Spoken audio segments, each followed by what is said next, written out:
திராவிடத்தை பூரா ஏமாத்துகிற மாதிரி இன்றைக்கி இந்த நக்கீரன் கோபால்னு ஒரு பத்திரிகையாளர், இவரை பற்றி தெரியும் உங்களுக்கு, பிளாக்மெயிலர்னு சொல்லுவாங்க. வீரப்பனுக்கே டிமிக்கி கொடுத்து பணத்தை அடிச்சுட்டு வந்தவர் அப்படின்னு சொல்லுவாங்க. வீரப்பன்ட்ட பணத்தை அடித்து வந்ததும் இல்லாமல் இங்கே 10 கோடி வீரப்பனை கொடுக்கணும், ராஜ்குமாரை மீட்டணும்னு இங்கே ரஜினிகாந்த் ஒன்று மாதிரி முக்கியமானவர்கிட்ட வர தனி கலெக்ஷன் பண்ணார். ஆனால் இவர் வந்து பெரியாரிஸ்ட்டு, ஜெயலலிதாவுக்கு அவரை பிடிக்கவே பிடிக்காது. ஃப்ராடு பண்ணுறாங்கன்னாலே ஜெயலலிதாவுக்கு பிடிக்காது. ஆனால் கருணாநிதிக்கு ஃப்ராடு பண்ணுறாங்கன்னா ரொம்ப பிடிக்கும், நம்ம ஆள் அப்படின்னு தோளில் கை போட்டுருவார். இவருக்கு மிகவும் நெருக்கமானவர், கருணாநிதிக்கு மிகவும் நெருக்கமானவர் அவர். ஜெயலலிதா இருக்கும்போது தான் நிறைய கேஸை போட்டு அடித்தாங்க நிறையா. இப்போ அவர் வந்து எப்போ பார்த்தாலும் பெரியாரிசம் பேசுகிற ஆள். இப்போ பாருங்கள், அந்த வீட்டில் வச்சுக்கிட்டு என்ன பூஜை பண்ணுறாங்க, வரலட்சுமி நோன்பு.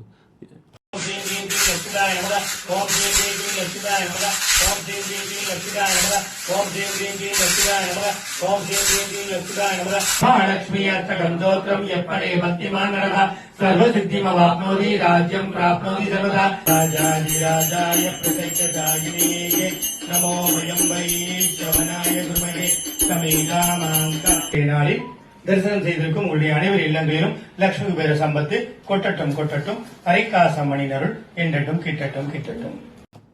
பார்த்தீங்கல்ல, இந்த திமுக காரனுக்கு பூரா இதுதான் பழம். வெளியில் திட்டுறது, வீட்டில் அன்னைக்கு பொன்முடி பார்த்தீங்கல்ல, தொட்டு கும்புறாரு.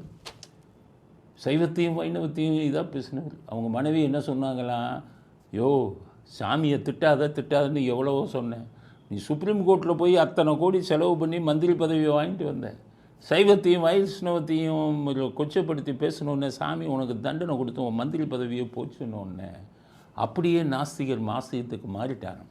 இப்போ பார்த்தீங்கன்னா டெய்லி வீட்டில் சாமி கும்பிட்றாராம், நேர்த்திக்கடன்லாம் நேர்ந்துக்கிட்டு இருக்காராம். கடவுள் மேலே அவ்வளோ நம்பிக்கை வந்துருச்சு அடி வாங்கின உடனே. அதே மாதிரி அதனால தான் அன்றைக்கி வந்து அப்படி தொட்டு கும்பிட்டு தட்டை கொடுத்தாரு. அதே மாதிரி இங்கேயும் ஒருத்தர் குடும்பத்துடன் உட்காந்து கும்பிடுறாரு. ஆனால் வெளியில் வந்தவங்கெல்லாம் என்ன பேசுவாங்க தெரியுமா, சாமி இல்லை, கடவுளை நம்புவன் முட்டாள்னு அந்த பெரியாரிசம் பேசுவாங்க.